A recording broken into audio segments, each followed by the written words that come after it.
Hey guys, welcome back, Neighborly Homestead. I'm Tim. I'm Ann. And we are out collecting some maple sap today. And we're doing a little bit more old-fashioned, although we're using plastic buckets and we still have plastic taps and tubing. But you're gonna see us here. We got a couple trees along the edge of the bank close to the house that we do on buckets. And I mentioned in the comments of one of our videos that you don't have to do it on the scale that we do. Not everybody can do all the tubing and the big tanks and the pumps and all that stuff. It takes time to get to that point. So we'll just kind of show you here what you could do around your yard if you had some maple trees, and kind of talk. After we do that, we'll collect that and we'll talk about what you could use for boiling sap down. So let's go get this stuff, buddy.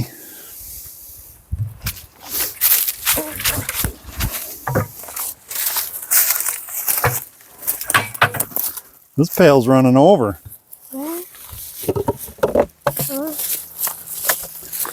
So we just have 2 taps in this tree. It's a big one. Probably could use more, but We'll taste it. this tree ran good today. Oh, very sweet.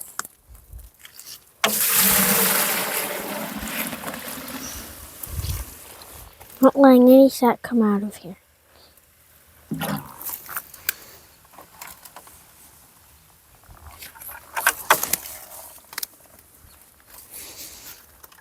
Guess we're not perfectly level down here, are we?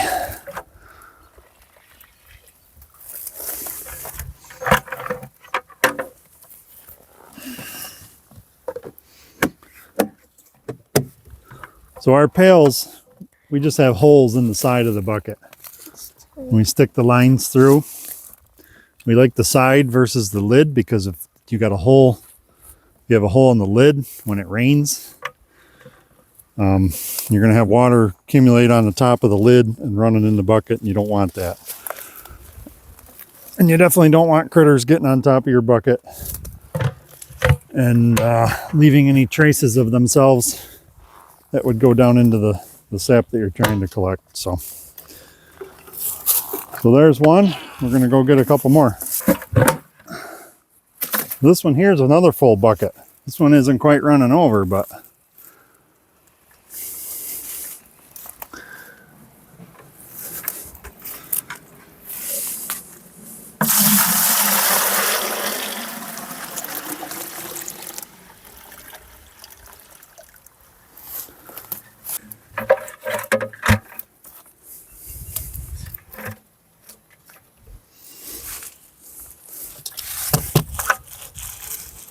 Yeah.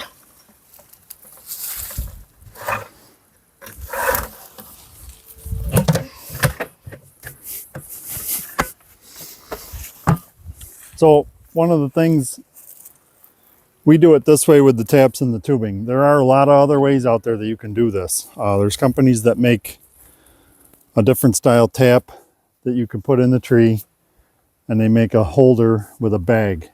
And then you could bring a pail down, you just tip the bag and pour it in. You can unhook it, tip the bag and pour it in a pail. They don't hold quite 5 gallons. You also have to worry about squirrels and critters. Sometimes they'll chew a hole in the bag and then you got a leak and it's not going to hold what you want. You'll have a surprise when you come to collect it. So we just do it this way because we already use these taps and we already have the tubing.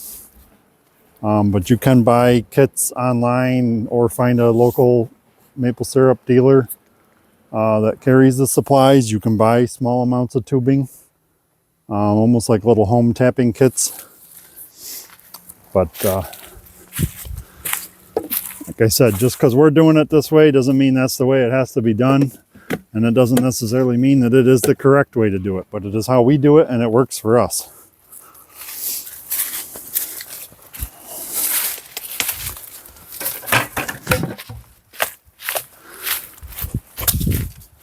We also use a brick put on top of the pail because sometimes when it gets windy, if your buckets don't have sap in them, they will blow away.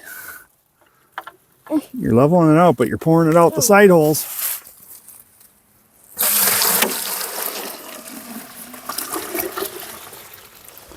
These trees did good today, guys. Mm-hmm.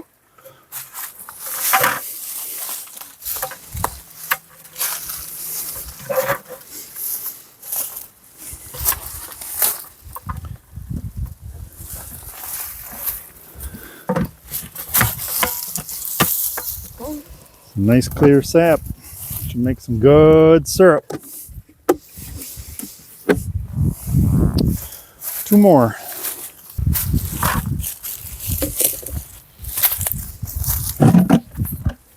Oh. The ants found this one.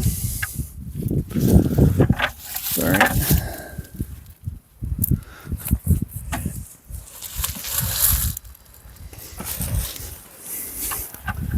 They'll filter out.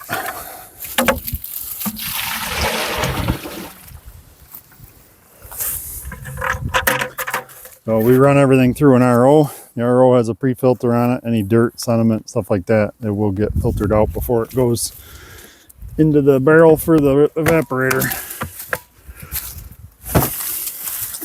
Leave it there. Oh.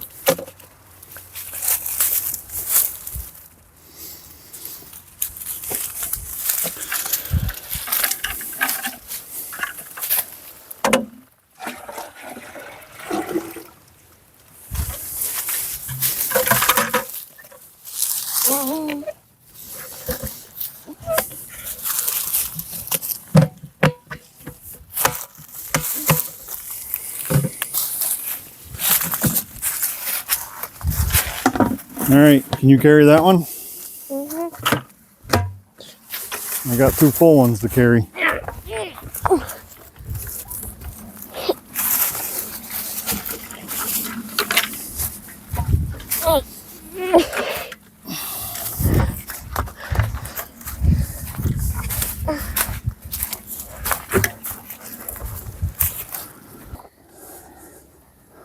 This here, guys, is a hydrometer for sap. The number only goes up to 12. So that number is reflects a percentage of sugar in the sap. So 2%, when it's at the 2, floats about there, would be 2% sugar in the sap. That would be about 40 gallons to 1. 40 gallons of sap to make 1 gallon of syrup. We're going to check the sugar content here of these pails.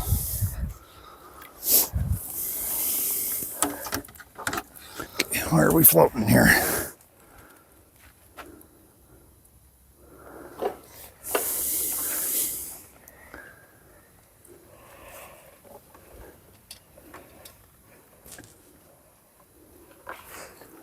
It's tough to see, guys.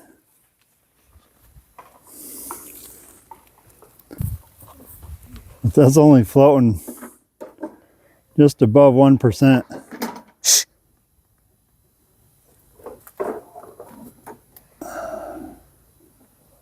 That is not ideal.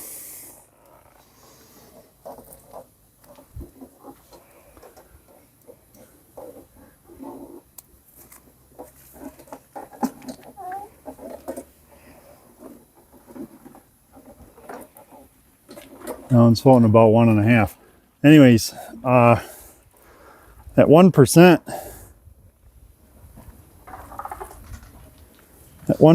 it's 86 to 1.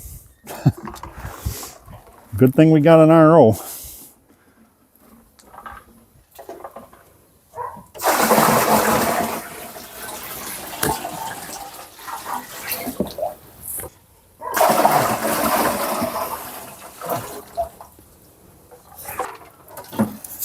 Okay, so there's over 200 gallons in there right now.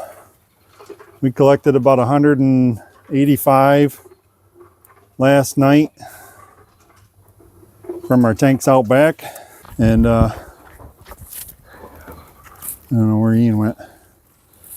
So we collected 185 from the tanks out back last night. We've gotten a little over 20 gallons of sap from our bucket trees today. We got 2 more to go check, but I want to show you guys something real quick. All right, guys.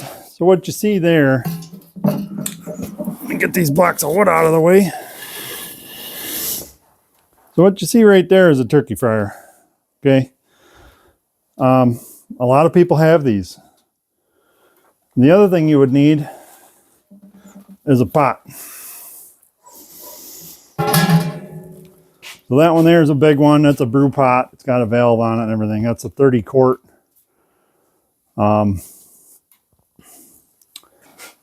So the big thing is you could go out and tap some trees in your yard with a couple of buckets. You want to make sure you use something that's preferably food grade, not an old drywall mud bucket, not a oil bucket or a glue bucket or anything like that. Go buy yourself a new pail that you could use, or get some, go to Walmart or something like that and get some from a bakery that had frosting in them or sugar or something like that.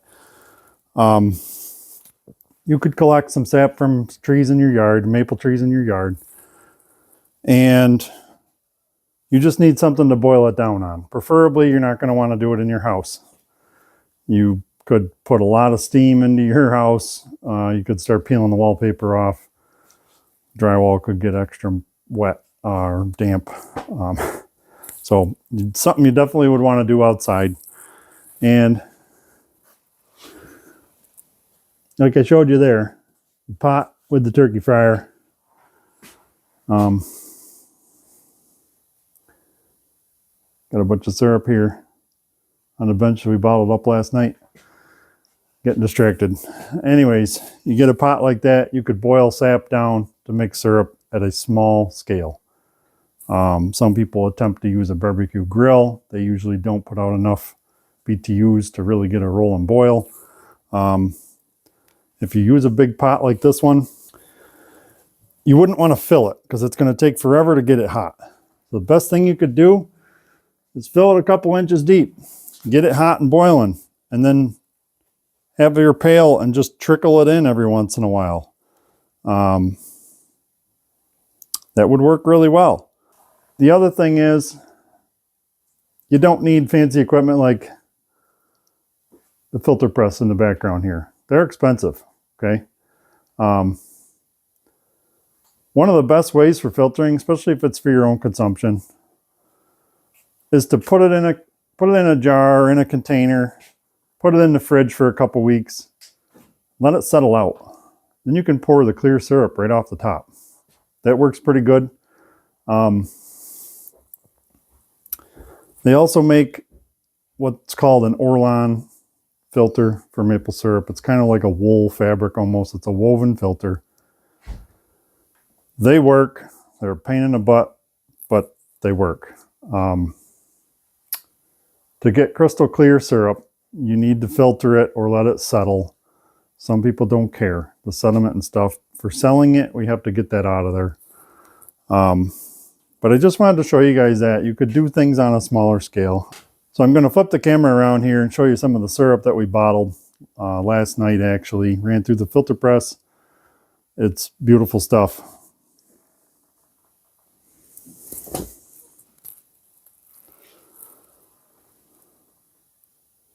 So there it is, guys. We put some in mason jars that we use for ourselves.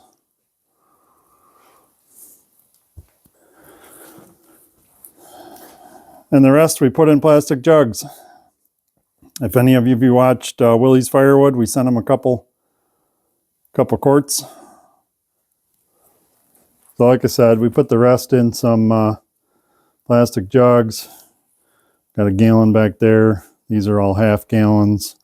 Couple pints. We did a couple quarts. We try to do a little variety. Half gallons are about our most popular. We sell a lot of those. So we ship syrup all over the place. If anybody's interested, shoot us an email. We can connect one way or another and figure something out. So that's going to be about it for this video, guys. It's going to be a real quick one, kind of short, just to show you some of the easier ways. I won't want to say easier ways, but some of the other ways you can collect sap. If you've got trees in your yard, it's a fun little project for the family. Get the kids outside, and enjoy yourselves, make some good tasting syrup. So if I think of some other information that I can pass along to you, I'll try to do that in another video. If you've got questions, throw a comment down below. I'll try to answer it best I can. I'm willing to help people out. I had some people to help me get into this and teach me what I needed to know, and some of it was all trial and error too. So, but anyways, guys, hit that thumbs up and subscribe for more info, and watch us do other maple related videos and making syrup, doing firewood. Firewood's going to be happening real soon here. Weather's turning on us a little too fast. So, but appreciate it, guys. Catch you later.